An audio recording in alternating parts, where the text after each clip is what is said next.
Okay, good morning students, good morning viewers.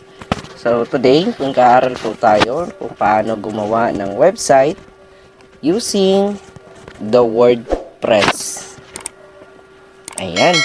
So, meron na po akong gawa dito, sample. So, ganito po yung magiging output ninyo pagkatapos po ng ating activity. So, make sure na meron po kayong mga pictures at saka yung mga information na kailangan ninyo. So, ang ating website ay meron pong 5 tabs at sa bawat tabs ay dapat meron kayong mga information na katulad nito. Ayan, so maglalagay po kayo ng personal information dun sa About Me na tab.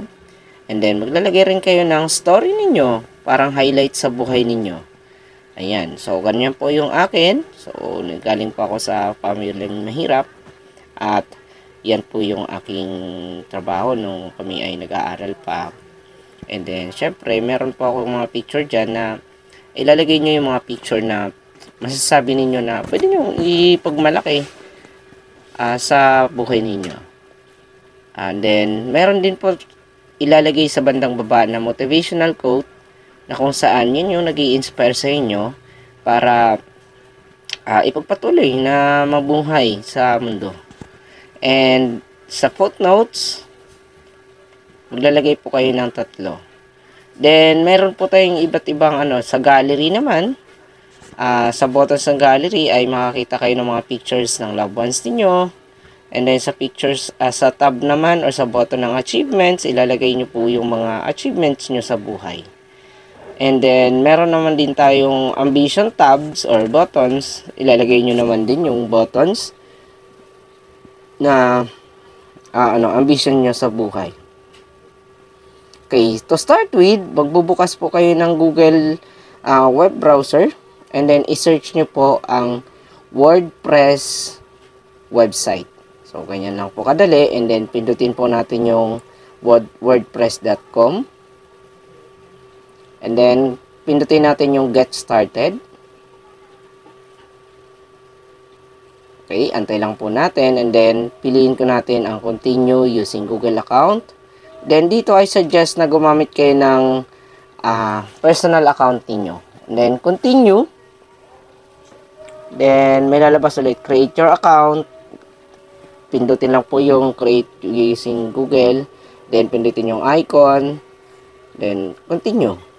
Ito po, dito sa part na to, I suggest na ang itatype po ninyo is yung name po ninyo at yung apelyido ninyo. So, kapag meron po kayong dalawang pangalan, so mamili lang po kayo ng isa. Then, apelyido ninyo.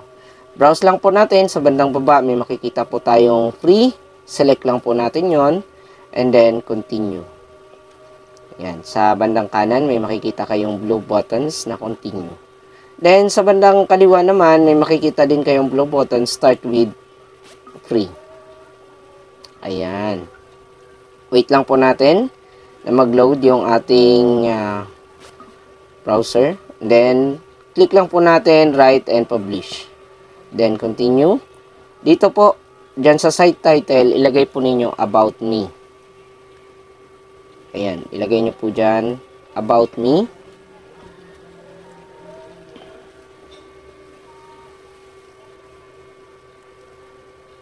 Or about myself. Bahala po kayo. And then sa tagline, pwede po mamili kayo ng sarili nyo tagline. Personal yung akin. And then view, design. So dito, mamili lang kayo ng design ng website ninyo. Usually yung mga nasa taas yung free. And then kapag may nakikita po kayong icons or logo sa gilid na parang may crown, ay may bayad po yun. So, pili lang po tayo ng wala pong bayad. Yan. So, sa bandang baba, marami pa pong mga design dyan, pero yung mga iba may bayad. Yan. So, ako, pinili ko itong spill. Yan. Tapos, continue lang. Yan ay napili kong design. Then, turning maglo-load siya, magpe-personalize po siya ng website na napili natin. Ganun lang po kadali, guys.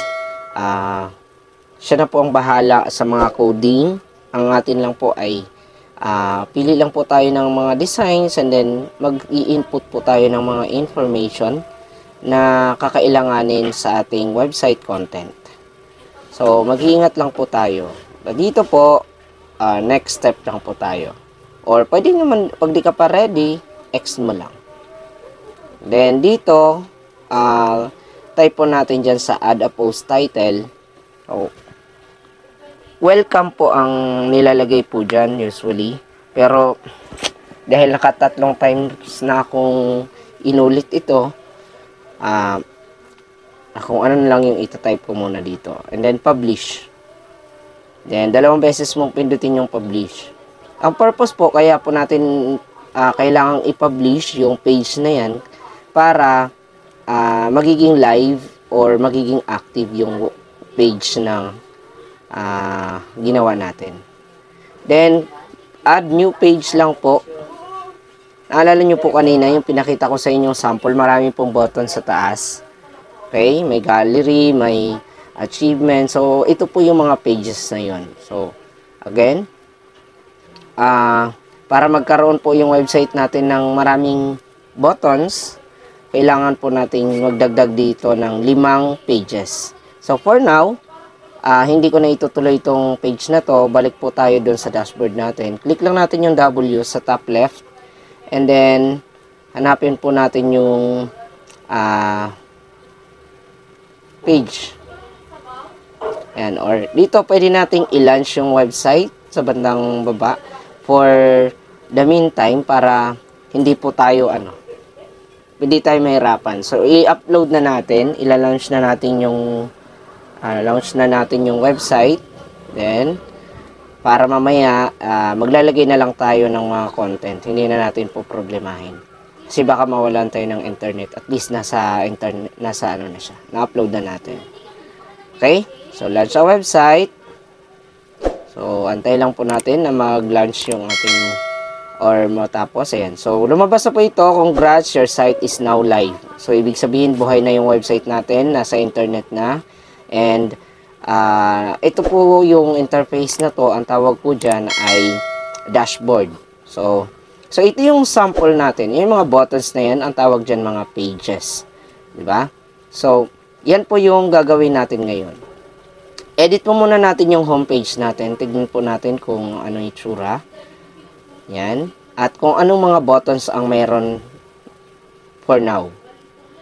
Ayan. Tignan natin.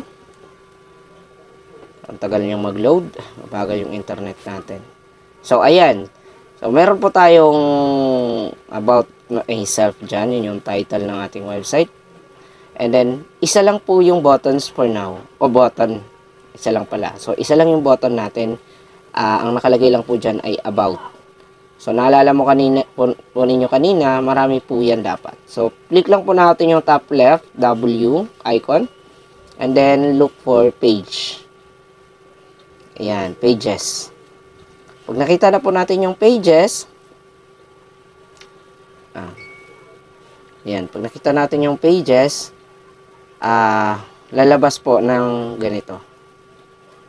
Ayan, so pwede natin i-edit yung nilalaman ng about na page.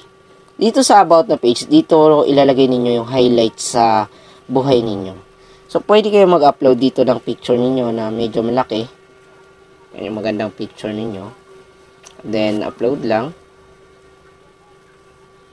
Okay. Upload files. Then, add files. Browse lang po natin kung saan natin nakalagay. So, nilagay yung picture. Okay.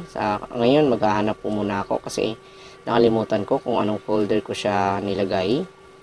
Ayan. So, hanapin na muna natin. Baka dito. Okay, wala. So, punta tayo dito sa data disk.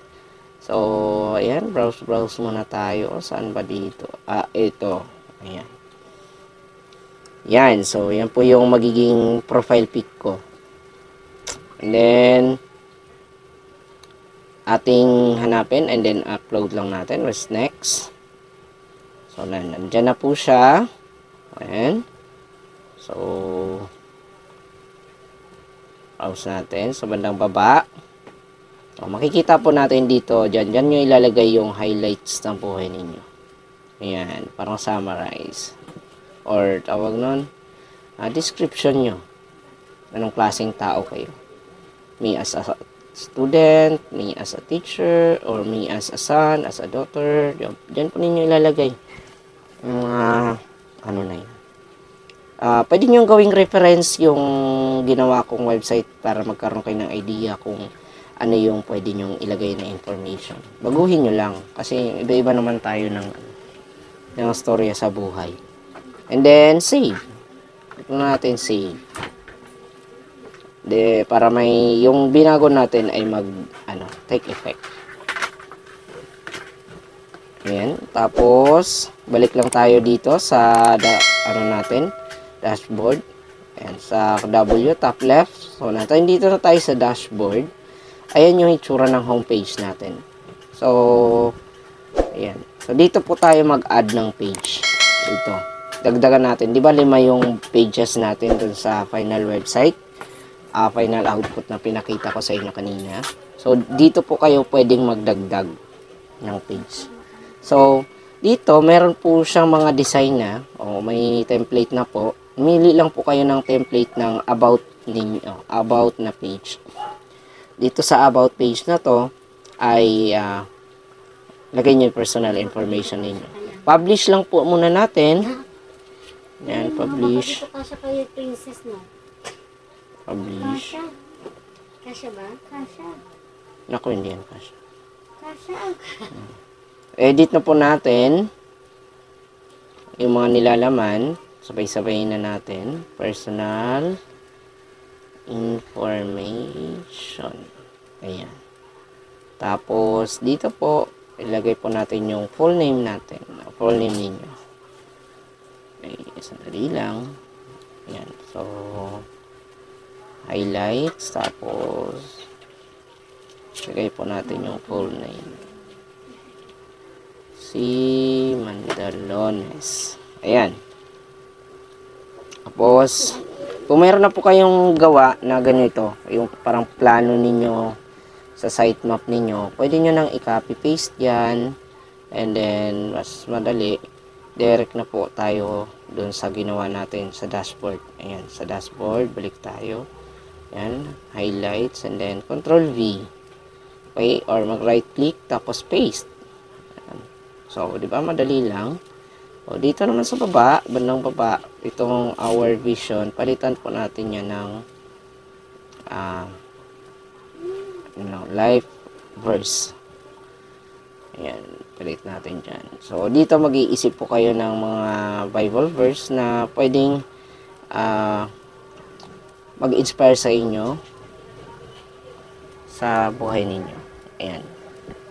So, type natin. Kung nagkamali ako, undo lang. Pindutin lang natin yung undo button sa top left. Then, lagay natin yung ating napiling life verse. I can do all things through Christ who strengthen me. Okay. Then, syempre, kung anong Bible yan or book of the Bible mapabasa sa Ephesians chapter 4 verse 13 up 13. Ayan, tama na. Then, dito po, palitan lang po natin to ng quotation. Ayan. Mga kasabihan sa buhay na maaaring mag-inspire din sa atin para ipagpatuloy kung ano yung ginagawa natin ngayon. So, sa akin, ayan, you are the driver of your own life. Mali pa. Make sure you drive it in the correct path. So, happy thought lang. So, unknown yan kung sino talaga ang gumawa or nagsulat. Dito, palitan lang po natin to ng social responsibilities. Responsibility. Ayan. And then dito, so alam naman natin yung mga social responsibility, di ba? So, business cast na yan ni Ma'am Sol. So, ilagay lang natin helping one another or helping other people by making these making them they will realize or making them they will realize ito, sobrang antok na ako nito guys, kaya ayan, mali-mali na yung mga tinagta-type ko dyan, mali na. Okay, pero sige, tuloy lang natin. They will do the same. Okay, parang sinasabi dito na isipin natin yung ibang tao para yung tao na iniisip natin ay makarealize na gawin din nila sa iba. So, publish na natin. Click natin yung publish icon button sa top right para mag-live or magiging active yung ating page na ginawa. And then, from here, so may makikita pa tayong icon dito sa baba. Click lang natin. Okay, visit natin yung web page na ginawa natin. Anong itsura? Tayo natin mag-load. And then, ito. Pwede naman natin magdagdag din tayo ng another page.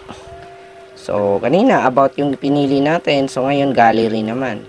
So, ganito yung design ng gallery na piliin ko para konti lang yung or mas maganda siya sa tingin ko kasi may picture tapos mayroon siyang captions and descriptions. So, piliin lang natin and then click lang natin yung published icon sa top right, yung blue icons dyan.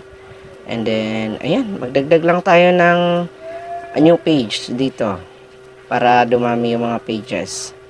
So, dahil di ba kanina, 5 yan.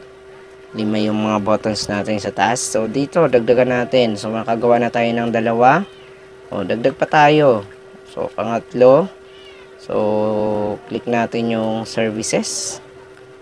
Yan. Pero huwag kayong mag-alala. Edit na lang natin yung services na yun. Gawin natin achievements. Edit na lang natin yung mga text content.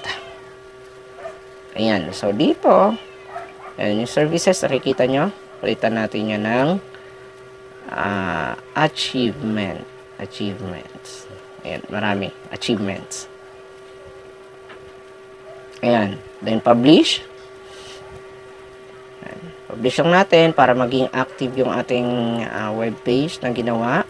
So, dito sa part na to ay ilalagay nyo dito sa left side yung mga achievements ninyo. Kunwari, champion kayo sa badminton, lagay nyo dyan. Tapos dito sa right side, kung anong description nun, kailan ka nanalo ng badminton tournament. Ayan. Tapos, balik lang tayo sa top left. Click lang natin 2 beses yung W icon. Tapos, all pages para babalik tayo dito sa mga page na ginawa natin or mga pages na ginawa natin. So, yan yung lahat na ginawa natin ngayon. And then, yun. Edit lang natin. Balik lang tayo sa my home para makita po natin yung buttons dito sa right side. So, dito sa right side, click lang natin. Itong part na to, view site, para makita ninyo ang output. Ayan. So, nakita nyo, nandyan na lahat ng buttons na ginawa natin. So, about, yan. So, meron din tayong achievements. So, sa achievements, so, hindi pa natin na-edit yan. Kayo na lang mag-i-edit ng nilalaman yan kasi napagod na ako. Ayan. Tapos, sa personal information, ayan. So, see? And nandyan na yung ating ginawang life verse, yung quotes, and etc. The rest po, pwede na ninyong i-edit yung mga pictures dyan, tsaka mga descriptions. Kahit to, team, pwede nyong palitan niya ng ambitions.